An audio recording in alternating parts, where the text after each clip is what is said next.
it's me again. Today we're going to talk about if you're thinking about getting someone a reptile for the holidays, some things you might want to consider before doing so. Thanks for stopping by. You're watching Midwest Lizard Mom.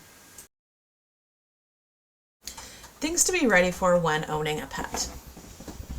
You'll want to make sure that you have an enclosure and a place for them to sleep within the enclosure. So they might need a hide. Depending on the pet, they might need a bed. So, for example, I used to have ferrets, and they had a little hammock that they would sleep in. Bearded dragons do need two hides, one on the warm and one on the cold side. In case they decide that they don't want to be on the warm side, they have another place to go that they can hide.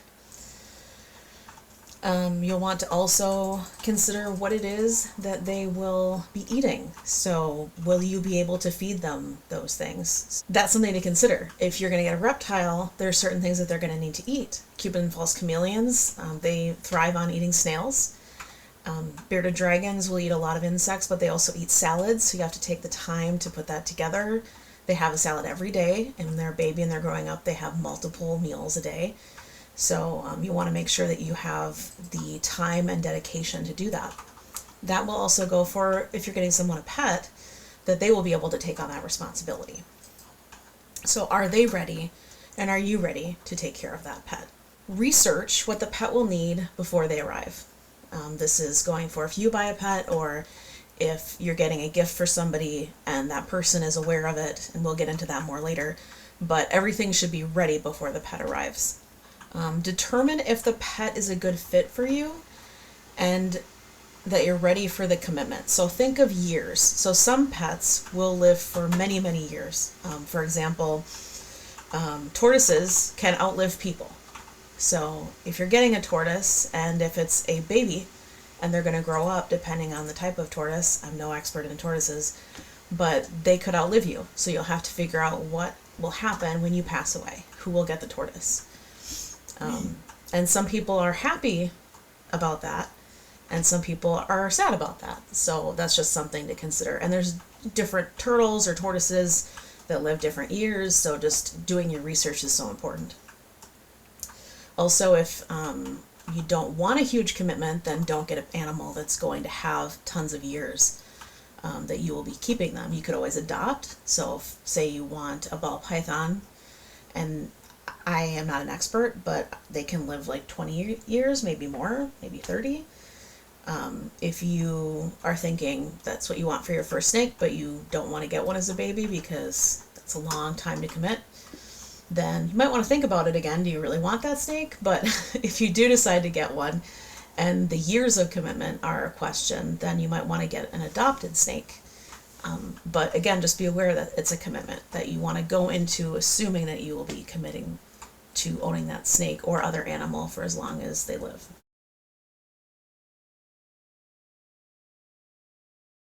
You'll want to plan for vet bills. So whether you are owning the animal or it's a gift for somebody, make sure that you're aware that there will be vet bills. So my dragon has been healthy, but I have taken fecal samples to the vet when they look kind of iffy, because I want to make sure that if he's sick, I catch it and I take care of it.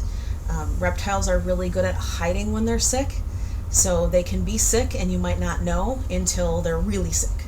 So it's important to know things to look for, so do your research, and also just be aware that you will probably have to take them to the vet at least once in their life, maybe multiple times. I've had my bearded dragon taken to the vet for a couple annual physicals just to make sure that he's healthy. He had an x-ray the last time. I just wanted to make sure there was no signs of MVD. I was confident in my reptile keeping, but I figured it was still a good idea just to make sure, and he was totally fine. So I'm very glad, but that's just something I chose to do. But the fecal sample is important, especially if they go into brumation. You'll want to have that tested before brumation. And afterwards, you might want to as well, but definitely before, to make sure they don't go into brumation sick. But basically, long story short, you will want to plan for vet bills. So if it's a gift that you're giving to your child, that is something that you as a parent are going to have to plan for. So make sure you're aware of, do you have the budget for that? And if you don't, maybe it's not the time. Are you thinking about getting a pet for your child? Are they ready for a pet? know what you're getting into. So have your kid do research regarding the animal. And then you should do research as well. So you are the adult, so you should go in knowing what's expected, what's going to happen. You can't put it all on your kid, because at the end of the day, if things don't work out well, you're going to be the one who's taking care of that animal. So just know that if they get an animal and you're not excited about it, you're going to end up potentially having to take over care if they're not thriving. And I mention this because I see a lot of bearded dragons on forums where they develop MBD because they didn't have the right setup. So then they're getting deformities, they're in pain, they have permanent problems because they weren't given what they need to thrive. They weren't getting the correct UVB, they weren't getting the vitamins, they weren't getting the right diet. Also consider that animal when you think about what they're eating. Can you afford to feed them the diet that they need? All animals should have access to fresh food. Giving them a pellet diet is really not fair, in my opinion, to do to an animal. When I prepare kaiju salads, I will look through the stuff I'm preparing and make sure it's something that I would even eat. Even if I wouldn't eat that necessarily, or that thing necessarily, I look at, is it browning? Is it slimy? Does it look weird? Is there something wrong with it? Because it should be fresh for him to be well. Also, the other thing to think about is your child going to be cleaning up after the animal? So bearded dragons have horrible poos. They smell so bad. They can clear a room.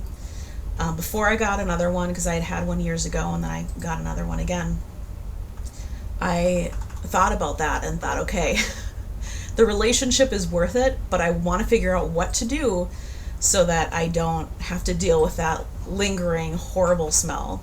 And I do have a video on how I handle cleaning up after my dragon, so something to check out, as well as my cleanup routine for him. I would recommend checking that out. And also just be aware, it's going to smell. It just might not smell for very long, but it's going to smell.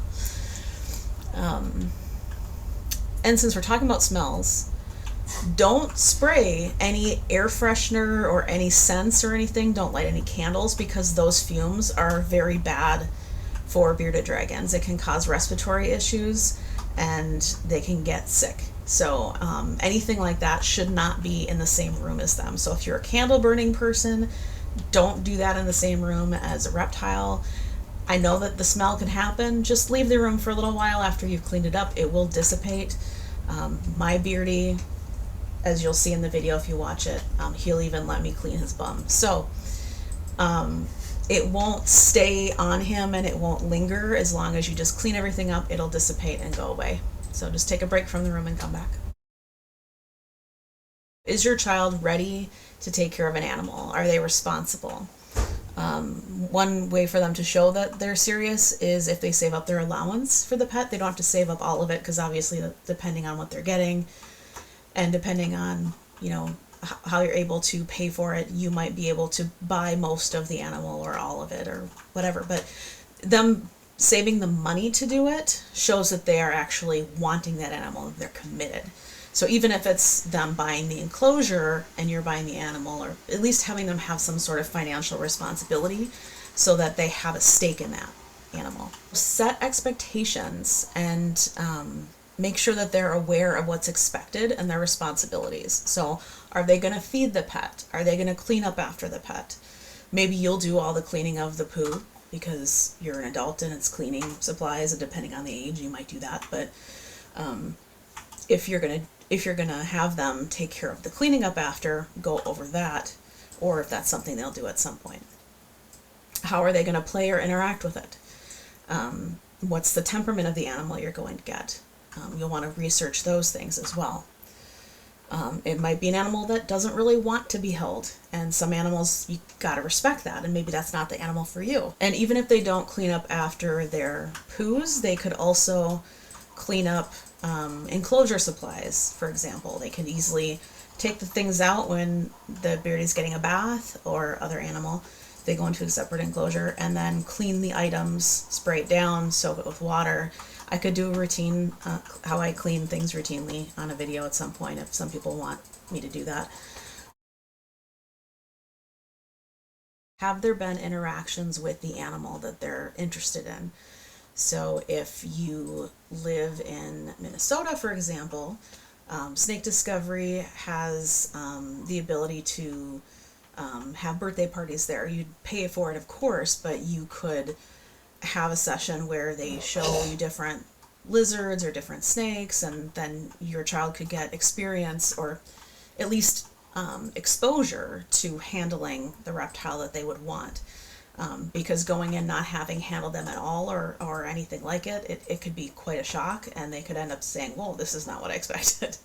So that would be an opportunity. Or another place. If you don't live in Minnesota, I'm sure there's other places where you might be able to go and interact with reptiles or other animals. Maybe pet stores would let you. I bet they would, because they'd want to sell them. So also with snakes, because they will need to eat mice, frozen thawed mice, at least that's what I recommend. I don't recommend live. Be aware of that, and will your child or you or both of you be okay with feeding frozen thawed mice? And they can vary in size depending on how big the snake is. Some snakes will only eat live. I was watching an adopt-a-thon on Snake Discovery, and there was a beautiful ball python that I admired. Not that I'm in the market for a snake. I'm not. But the nail in the coffin for me was that they only ate live mice. So I wasn't going to get it, but I'm just saying I don't have the room for another animal. But that's something to just know, that if you're adopting an animal, look to see what are their eating habits, what are they eating. My hognose snake eats primarily reptilinks, but I do throw in a little pinky mouse every once in a while just for variety. But the reptilinks have so much great nutrition in them. I'm pretty confident with that. I think variety is a good idea. But some animals, you can't switch them to that. Mine was raised on that. The breeder said that they were eating reptilinks, so I knew going into it that I would have that. However, I also am aware that they very well could say, I don't want that anymore. Not that they would say anything, but they would just decide they don't want that anymore, and they would only want mice. So I understand that if that happens, I'm going to have to change what I feed the snake, and I'm okay with that. But if I wasn't, and I was like, I will only feed them this and only this, and I will not meet their needs, then that's not really fair to them if they end up changing their mind. So another point I want to make is give it time. So even if, say, your child already has all the money they need, they just are a great saver, they've been saving, just in general, they just never spend money, don't just run out and get them the animal that they want. Give it some time. Let it sink in, let them do the research, let them know for sure that's what they want. Don't just give it to them as a gift. This is my advice.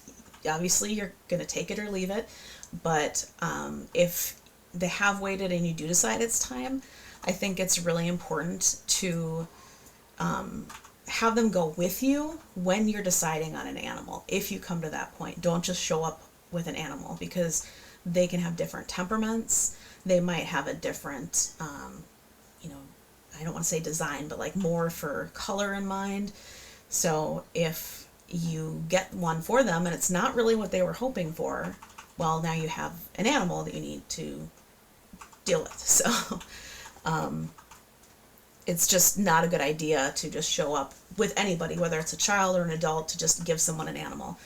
I was once given a ferret. I had a ferret already, and somebody gave me a ferret. I was just mentioning I might get another one someday, and somebody showed up and gave me a ferret, and I'm like, it's not the one I would have picked. And it turned out it was really mean and bullied my ferret that I already had. So that person ended up getting that animal back. But giving an animal as a gift is a really bad idea unless you write an IOU and say, okay, let's go together and get the animal, or let's shop online together and get the animal that you want.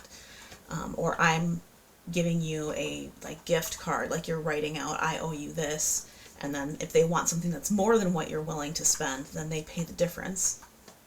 So just some ideas. I'm not saying like never ever, no way. I'm just saying there's a way to do it in such a way that it will be beneficial to everybody, and you won't end up getting something somebody doesn't want, or having an animal that now you need to take care of because your child wasn't ready, and or the animal gets ignored and they don't do well. Ready, set, wait. So don't just jump into it. It's a life. You want to make sure that you're ready, all around ready for what you'll be getting into. You could say, we will get one together. Go with an experienced keeper or breeder. My rule of thumb is if somebody, first of all, if they won't answer my questions, then I don't want to give them my business. But if they have problematic morphs that they're breeding, I usually say, whoa, I don't even want to do business with them either. But that's me. And I'm going to be going over problematic morphs in the future, and what the issues are with them. But it's just something to be fully aware of. If you're getting an animal and you say, hey, I really like that morph, I really like how that looks, make sure you look to see, is there anything that could go wrong because of the morph? Some of them can have problems eating because of it. They can stargaze where they just look up. But again, I'll do a video all about that. So just doing the research is so important. If they're not in good keeping, like if the breeder is not giving them the right food. I saw a breeder who was feeding their bearded dragons all corn kernels. Not like the popcorn, like corn that you would eat. And that's really not okay. So I saw a bunch of people saying, oh my gosh, they're adorable, I want one. But they're not feeding the bearded dragon the food that they need. They're not doing the research that they should be to be a good breeder. They're just doing it because they want to make some money, or they think they're cute, let's go ahead and do that.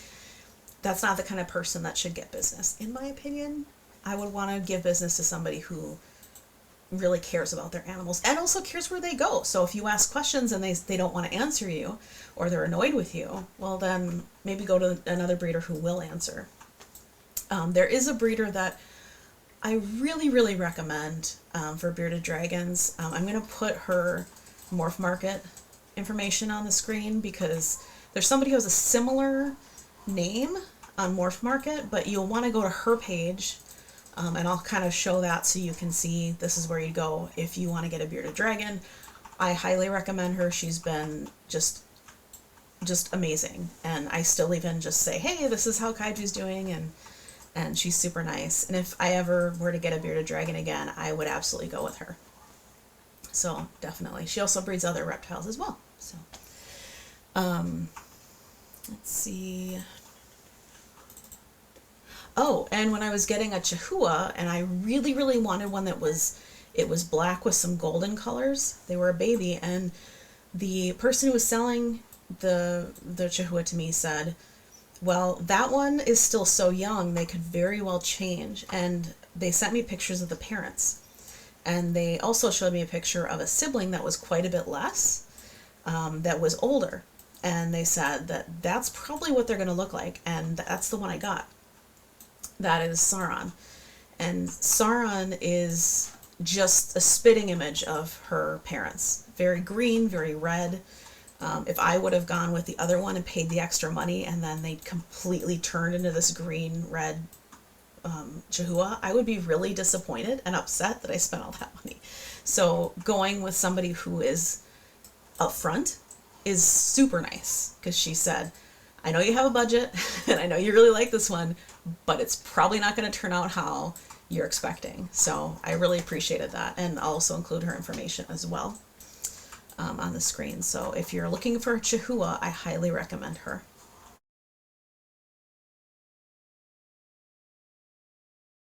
Morph Market is also a good way to go because the people who are selling on there are businesses, and if there's anything that's not okay, Morph Market is really good about taking care of anyone that's an issue. So At least that's what I've gathered. And I'd rather go with them than buying somebody straight off of Facebook. So I was in the market once for an African fat-tail gecko, and I was in an African fat-tail gecko group, doing my research, looking, and I was like, oh my gosh, I want one so bad. And I knew the morph I wanted, and somebody was like, oh, I have a ton of those. So they sent me pictures. And then I was like, well, can I see a video? Because I thought, I don't know this person. If they're legit, they probably have a video they can show me. Well, they weren't legit, and I didn't buy from them. I didn't try to. I just was kind of like, I was getting a bad feeling because they were getting really pushy about it, and I was like, I don't like that. So I ended up finding this other place, and I'll include their information as well.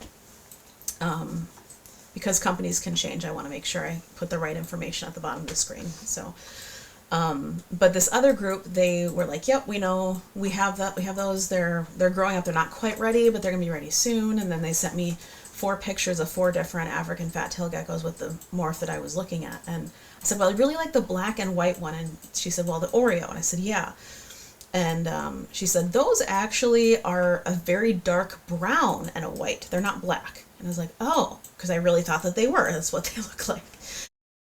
So anyway, I was very happy I went with her instead.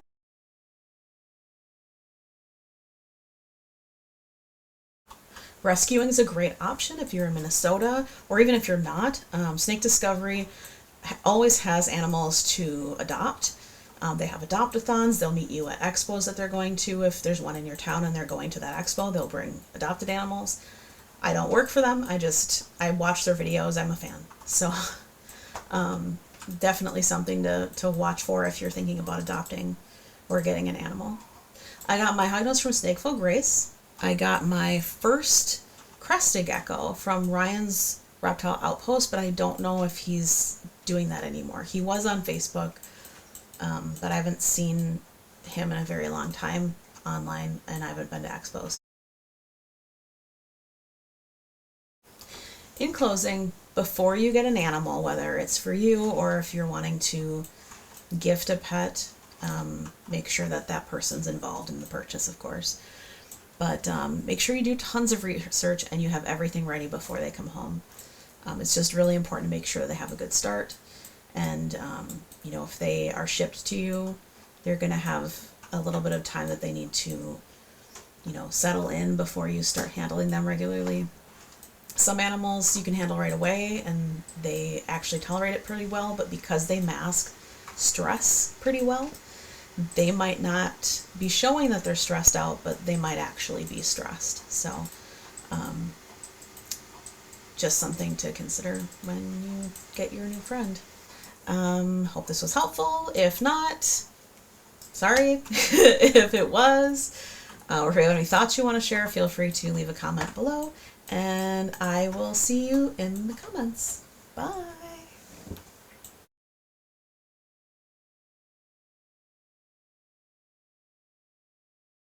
So for my snake, I already talked about this in my hognose delivery video. So for my snake, you already saw my hognose video that I got that from. It's the holidays, and people will be thinking about getting different things for gifts. They might even consider getting a computer game that somebody plays. My bearded Hi! I'm recording.